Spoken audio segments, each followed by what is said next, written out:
आपने लूट कर पैसा बनाया आपने, देखिए जलते दिए भी बुझ गए, अजब दीपक राग गाया आपने। मैम, पूरा सदन अमृत काल के बजट की चर्चा कर रहा है, मैं तो गरीबों की रोटी और दाल के बजट की चर्चा करूंगा। तुम्हारी फाइलों में गांव का मौसम गुलाबी है, मगर ये आंकड़े झूठे हैं, ये दावा किताबी है। मैं इस बजट को अमीरों के लिए पेश किया गया बजट कहूंगा। इसमें गरीबों के लिए कुछ है ही नहीं। नौकरी मांगने वाले नौजवानों पर लाठियां बरसाने वालों, आपने इस बजट में युवाओं को क्या दिया? आपने पुरानी पेंशन बहाली की मांग करने वालों को क्या दिया? सालों से अपने लिए छत तलाश रहे लोगों को आपने इस बजट में क्या दिया? कुछ नहीं। और फिर आपको पूरी उम्मीद है कि पूरा देश आपके इस पेश किए गए बजट पे लहालोट हो जाए, तालियां पीटे, मंगल गान गाए। कैसे संभव है?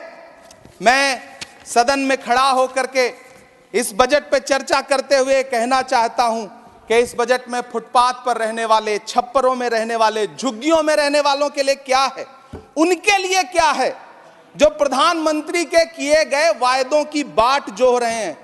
हर साल फरवरी की खूबसूरत सुबह और सजी हुई संसद से बरसते हुए झूठे वायदों की जवाबदेही कौन तय करेगा? कौन बताएगा कि 2022 में प्रधानमंत्री जी जो सबको पक्का मकान देने वाला वायदा किए थे उसका क्या हुआ? लोगों के सरों पर छत देने वाले प्रधानमंत्री जी के जुमलों से अलग उन्हें यह क्यों नहीं दिखता कि राज्यों में बैठे हुए उनके नुमाइंदे लोगों के सरों की छतें उजाड़ रहे हैं? उत्तर प्रदेश हो, असम हो, जम्मू कश्मीर हो, मध्य प्रदेश हो, भाजपा शासित राज्यों के बुलडोजर न सिर्फ लोगों के घरों को उजाड़ रहे हैं बल्कि कुचल रहे हैं लोकतंत्र को, संविधान को, अदालतों के मेयार को। मैम, मैं आंकड़ों की बाजीगरी से अलग हट करके इस बजट पर एक बात कहना चाहता हूं। आंकड़े तो ऐसे हैं इस बजट के, ये कह रहे हैं 4 करोड़, वित्त मंत्री जी 3 करोड़ कहती हैं, प्रधानमंत्री जी 4 करोड़ कहते हैं। पहले तो आप इस झूठ में ही आपस में ही सलट लीजिए कि 4 करोड़ सही है या 3 करोड़ सही है। मैं आंकड़े तो ऐसे हैं इस बजट के मैम कि जो सुने वो बस पथराई आंखें लेकर किंग कर्तव्य विमूढ़ हो जाए। लेकिन झील में पानी बरसता है हमारे देश में, झील में पानी बरसता है हमारे देश में, खेत पानी को तरसता है हमारे देश में, जिंदगी का हाल खस्ता है हमारे देश में, दूध महंगा खून सस्ता है हमारे देश में।